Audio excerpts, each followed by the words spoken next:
Baik teman-teman, di video kali ini, admin akan menceritakan sambungan dari cerita sebelumnya. Keesokan harinya, saat Bayu ini ingin pergi, ia melihat jemuran, rak sepatu di depan rumahnya berantakan.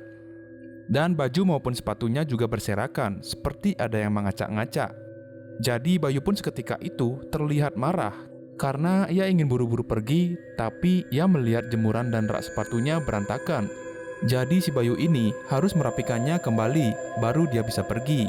Singkat cerita, saat si Bayu sudah balik ke rumah, ia pun seketika mendadak mual dan ingin muntah. Dia merasa mungkin saja ia kecapean.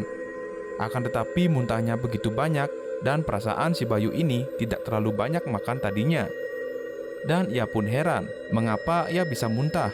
Saat si Bayu ini beristirahat di kamarnya, tentunya ia ditelepon oleh kerabatnya untuk mengajak ia menari saat lusa nanti di ulang tahun sekolah yang berada di daerah Nusa Dua, Bali.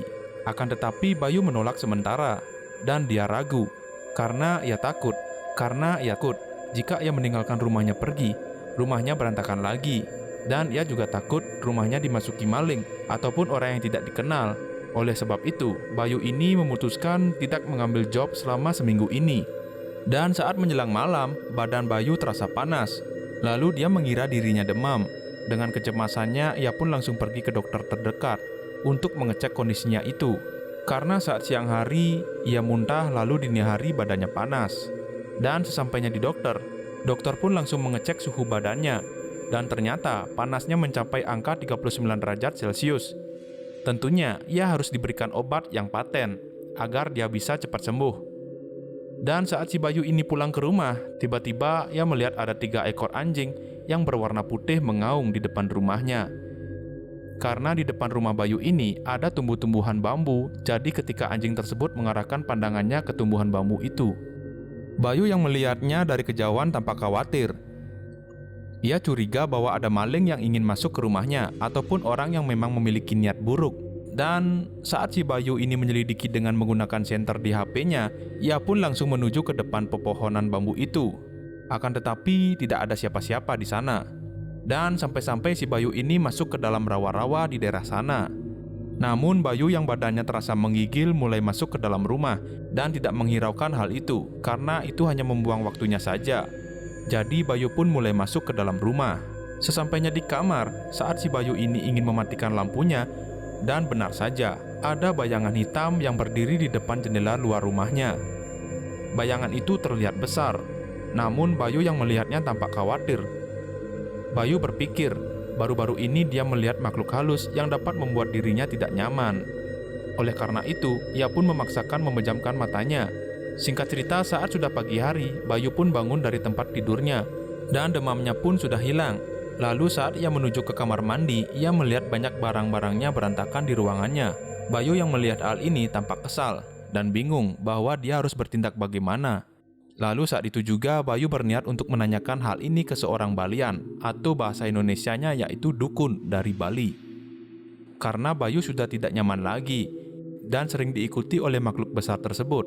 Lalu Bayu juga tidak lupa memberitahu masalah ini ke orang tua dan pacarnya, karena orang tuanya berada di kampung, di daerah Jembrane.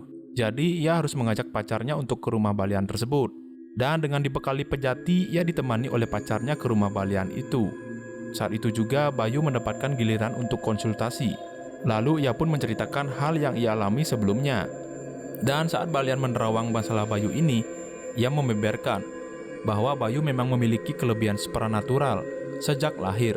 Dan ia juga sangat diminati ataupun disukai oleh makhluk tak kasat mata tersebut. Dan untuk makhluk besar yang sering mengganggu Bayu ini merupakan kodam dari leluhurnya. Mungkin leluhur dari Bayu ini sudah membuat rencana untuk memberikan atau menurunkan kodam itu untuk keturunannya, yaitu Bayu itu sendiri. Karena menurut Balian itu, jika Bayu tidak bisa menerima hal ini, tentunya ia akan terus dibuat tidak nyaman. Dan dia harus bisa menerima pemberian dari leluhurnya, karena itu sudah menjadi takdirnya. Dan ada bagusnya juga jika si Bayu ini ditemani kodam leluhurnya, jadi ia tidak akan mudah diserang oleh energi negatif dari orang-orang yang ingin melukainya itu. Dari pesan dan saran si Balian ini, Bayu pun jadi kaget. Karena ternyata makhluk besar itu adalah kodam dari leluhurnya. Jadi Bayu harus mendekati diri dengan kodam itu. Dengan diberikan cara untuk berkomunikasi langsung dengan kodam leluhurnya, Bayu pun mulai mencatat lalu akan mempraktekkan hal tersebut nantinya di rumah. Dan singkat cerita, saat Bayu sudah berada di rumah, ia langsung mempraktekkan apa yang disuruh oleh Balian tersebut. Saat itu suasana akan menjelang sandikala.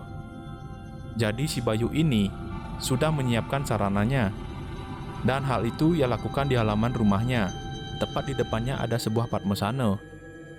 Jadi dia meminta restu dulu dengan Batara Guru maupun leluhurnya. Dan ia langsung mempraktekkan cara yang diberikan oleh si Balian tersebut. Lalu benar saja, saat lantunan mantra demi mantra ia ucapkan, makhluk itu pun berada tepat di belakang Bayu dan memegang pundak Bayu. Karena makhluk itu sangat menyayangi Bayu. Dan juga Bayu yang saat itu sedang bersemedi dan berkonsentrasi, ia merasakan hawa yang dingin dan panas menyelimuti badannya. Lalu ia pun menanyakan tentang kodam itu di dalam hatinya. Dan hal tidak terduga pun terjadi. Ada suara yang terdengar dari pelinggih itu dan mengatakan bahwa tentunya Bayulah yang harus didampingi oleh kodam yang berupa makhluk besar tersebut. Dan suara itu tidak ada lain adalah leluhurnya. Jadi beliau mengatakan bahwa Bayu tidak akan mudah diserang ilmu hitam jika kodamnya masih mendampinginya. Dan jika kelak nanti Bayu sudah dipanggil oleh Yang Maha Kuasa, barulah kodam itu akan meninggalkan raga Bayu ini dan akan mencari wadah baru. Mungkin dari keturunan Bayu itu sendiri. Bayu yang mendengarkannya pun akan menerima sepenuh hati pemberian dari leluhurnya. Karena itu merupakan sebuah anugerah yang mungkin dapat berguna di kehidupan si Bayu. Dan leluhur Bayu ini juga berpesan dan meminta Bayu jangan sekalinya Bayu menyombongkan diri atas pemberian kodam ini. Dan juga jangan pernah mencelakai orang dengan kodam ini. Karena jika itu terjadi, maka dosa Bayu pun akan lebih besar dan akan membuat hidupnya menderita di kehidupan berikutnya. Lalu Bayu yang mendengarkan hal itu langsung mendaati dan mengucapkan berterima kasih karena sudah memberikan hal yang tidak dimiliki oleh orang di dunia ini. Dan Bayu juga akan berjanji ia tidak akan menggunakan kodam ini untuk mencelakai orang lain maupun temannya. Menurut informasi dari Bayu, makhluk besar yang berada di belakang badannya menghilang. Dan juga setelah ia melakukan meditasi, tentunya badan Bayu ini terasa seperti agak berat. Dan Bayu sendiri juga mengatakan bahwa sesampai saat ini ia masih didampingi kodam leluhurnya. Kadang-kadang ia bisa mengobrol dengan makhluk besar itu. Dan ia pun menganggap makhluk itu adalah saudaranya. Jadi saudara, orang tua dan juga pacar Bayu. Tidak heran lagi melihat Bayu ini didampingi kodam leluhurnya karena itu sudah menjadi jalan hidupnya. Jadi menurut kalian, apakah benar Bayu ini didampingi kodam atau sebaliknya? Karena cerita ini langsung diceritakan oleh si Bayu. Dan sosok Bayu juga dikenal sangat ramah dan suka mengobrol. Jadi admin pun pernah mengobrol dengannya dan mendapatkan cerita ini darinya.